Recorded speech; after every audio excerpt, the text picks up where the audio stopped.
Acompáñenos de lunes a viernes en Contrastando Ideas Noticias con el doctor Julio Jiménez, con una batería de especialistas en materia fiscal, política,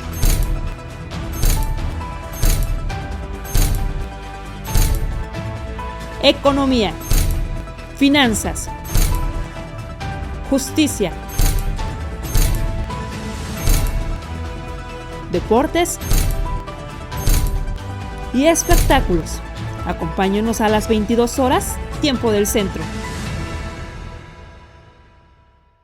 Amigos, ¿qué tal? Muy buenas noches. Gracias por acompañarnos en los contrastes de la salud y el bienestar con el doctor Manuel Lavariega.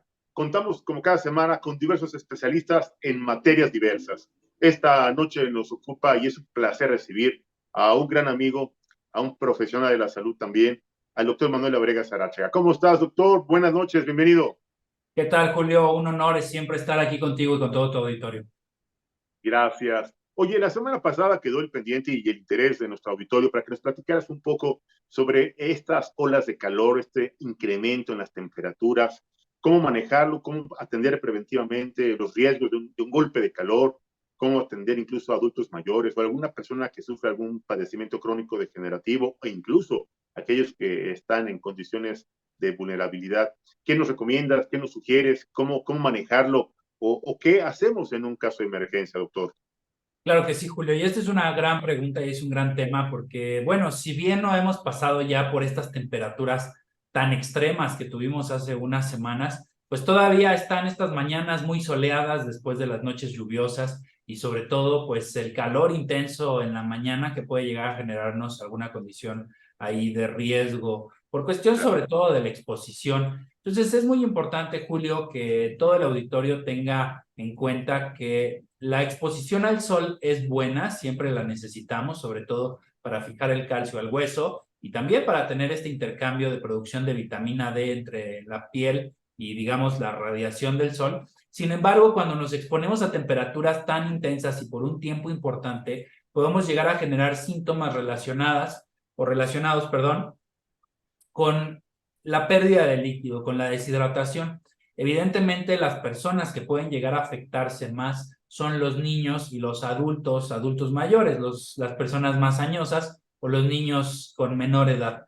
Prácticamente el contenido de agua en los niños es mucho más grande, por eso se deshidratan de manera muy rápida, y en los adultos mayores el contenido de agua corporal total es menor, por eso se deshidratan también de manera rápida.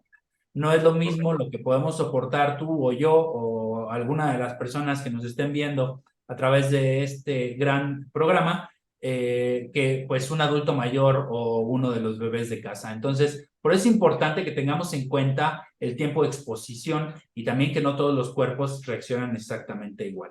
El tiempo de exposición es un factor importantísimo porque a partir de ahí se pueden empezar a generar datos de deshidratación. La deshidratación básicamente se confirma clínicamente con dolor de cabeza, con somnolencia, con mareo, con sed, incluso con cambios en el nivel de conciencia, es decir, personas que se generan un poquito ahí de sueño o que se quedan un poquito más fácil dormidas. Cuando eso sucede, lo importante aquí es retirar a la persona del lugar donde se está exponiendo, hidratarla, mantenerla fresca y sobre todo, pues asegurar que se recupera de manera correcta, es decir, que recupera su temperatura de manera suficiente. Porque si esto no sucede, puede ya presentarse una condición de riesgo que le llamamos golpe de calor, que esto ya se considera una urgencia médica.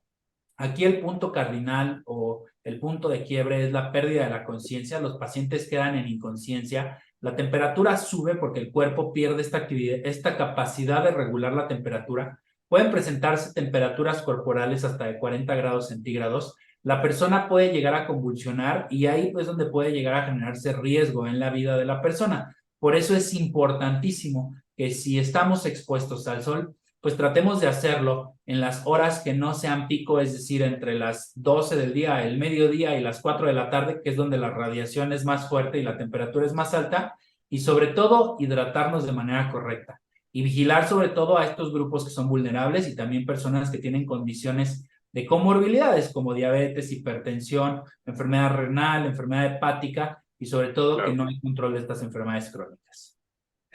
Pues ahí está la respuesta profesional, puntual, concreta y concisa, reitero, de una voz autorizada, el doctor Manuel Lavariega Sarachaga. Doctor, nos están escribiendo y me preguntan si es posible que nos respondas qué hacer con, obviamente, bebés que, bueno, desgraciada o afortunadamente sus padres trabajan en el comercio informal y están en un tianguis, niños, adultos mayores que tienen que salir a trabajar y que a veces están pidiendo limosna en los cruceros. ¿Qué hacer con todo este sector vulnerable, incluso a personas con algún tipo de discapacidad que los tienen con sus silla de ruedas y los tienen pues, pidiendo limosna en los semáforos? ¿Qué hacer con ellos, doctor? ¿Cómo atenderlos preventivamente? Vemos que a veces hay personas de origen indígena que tienen aparentemente a un niño cargando en brazos, todo deshidratado. ¿Qué hacemos con ellos, doctor? ¿Dónde está la autoridad? ¿Dónde está la prevención de riesgos? ¿Qué pasa con estas políticas públicas, doctor?